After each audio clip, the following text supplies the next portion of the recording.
Një nga shqetësimet kryesore të sistemeve demokratike është integriteti i institucioneve publike, e në varësi të mënyrës se si punojnë këto agjenci, vendoset më pas fati menaxhimit të taksave të qytetarëve, niveli i korrupsionit dhe meritokracia e punojësve të administratës. Dhe ndonjëherë jo vetëm cilësia e qeverisjes, por edhe deformimi i vullnetit të qytetarëve përmes votës. Për të kuptuar se si funksionojnë fijet e pushtetit, punojësve të administratës, paras dhe interesave të sektorit privat, le të shohim një rast flagrant me vetë drejtorin e autoritetit rrugor shqiptar, një nga institucionet që ka buxhetin më të madh të prokurimeve publike në Shqipëri. Gentian Gjyli ka mbajtur postin e nëndrejtorit të përgjithshëm të ARSH-s deri në mars të vitit 2024 dhe pas arrestimit të kreut të këtij institucioni, Evis Berberi për korrupsion dhe pastrim parash, ai merr postin e drejtorit të përgjithshëm të autoritetit rrugor shqiptar. Gjyli parakalon thuajse çdo ditë në krah të ministres që ka emëruar, duke inspektuar rrugë, kantiere dhe punë të përditshme që janë në përgjegjësi të këtij institucioni. Drejtori tepër është autostradë ka një gjerësi për 26 metra shkullor. Por kjo është vetëm fasada. Gentian Gjyli, si drejtues e një institucioni, duhet të mirë menaxhojë taksat e qytetarëve shqiptar dhe të mbajë përgjegjësi për mbarvajtjen e punëve që ka në përgjegjësi. Por nuk është ky kriteri për të qenë punonjës e sidomos drejtuesi i administratës në Shqipëri sot. Përgjatë gjithë fushatës, drejtori Gjyli duket se është angazhuar fort me fushatën e Partisë Socialiste në zonën e Lushnjës, njësi e qarkut të Fierit, ku drejtuese politike është vetë ministrja Belinda Balluku. Sinjalistik, agenti dhe gjithçka tjetër e vendosur dhe kemi shkurtuar sa kemi shkurtuar.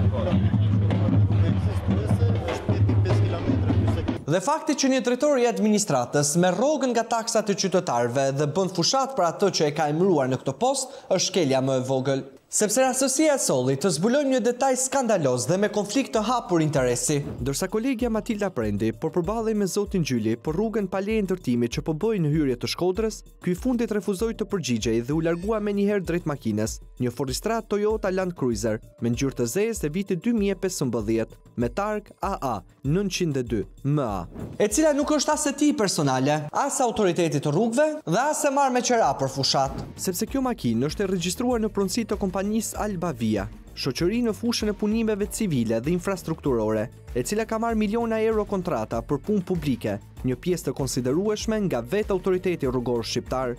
Mjafton të shohim në ura dhe vepra arti të rrugëve në çdo cep të Shqipërisë, ku është i shkruar emri i kësaj kompanie, për të kuptuar peshën e madhe të saj në këtë sektor. Por pse duhej që drejtori i autoritetit të rrugëve të merrte në përdorim makinën e kësaj kompanie dhe të shkelte ligjin për financimin e partive politike, por dhe ligjin për konfliktin e interesit të zyrtarit publik? Kësaj pyetje mund t'i përgjigjet vetëm ai. Ndërsa ne mund t'i kujtojmë se ligji për financimin e partive politike sanksionon që burimet financiare dhe materialet të partive politike përbën nga kuotat e antarësisë, fondet publike dhe fondet jo publike, të cilat mund të jenë dhurime financiare, dhurime në natyrë, shërbime, sponsorizime apo garanci. Të gjitha këto financime duhet të regjistrohen në një regjistër të posaçëm dhe të deklarohen. Nga ana tjetër, ligji për parandalimin e konfliktit të interesit në nenin 3 të tij përcakton se konflikti i interesit është gjendja e konfliktit ndërmjet detyrës publike dhe interesave privat të një zyrtari, në të cilën ai ka interesa privat, të drejtë për drejtë ose të tërthort, që ndikojnë, mund të ndikojnë ose duket sikur ndikojnë në kryerjen në mënyrë të padrejtë të detyrave dhe përgjegjësive të tij publike.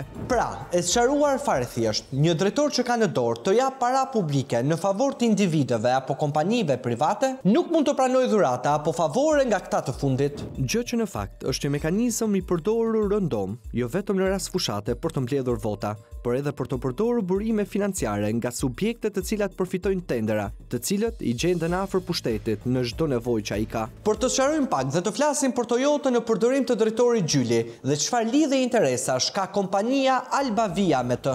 Kjo kompani që zotërohet nga Shkëlqim Rakipaj me 48% të aksioneve dhe Hasan Afizi me 52% të kotave ka marrë në total nga viti 2019 deri më sot 46.4 milion euro nga kontratat publike, ku plot 44.5 milion euro janë fondet të dhëna nga autoriteti rrugor shqiptar.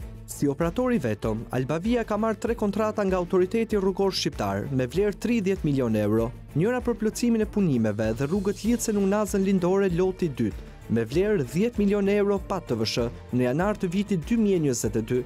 Një tjetër për ndërtimin e rrugës Berat Ballaban me vlerë 18.4 milion euro pa TVSH.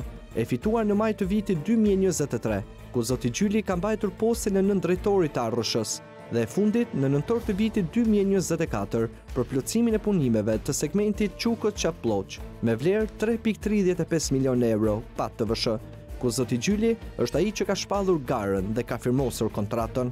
Nuk mund të themi nëse këto kontrata janë dhënë me garë korrekte apo jo, as që janë dhënë në këmbim të lënies së një forristrade në përdorim për fushat. Ne sollëm një fakt dhe nuk mund të themi asgjë derisa vetë drejtori të përgjigjet për këtë skandal, i cili realisht ka nevojë për një sqarim.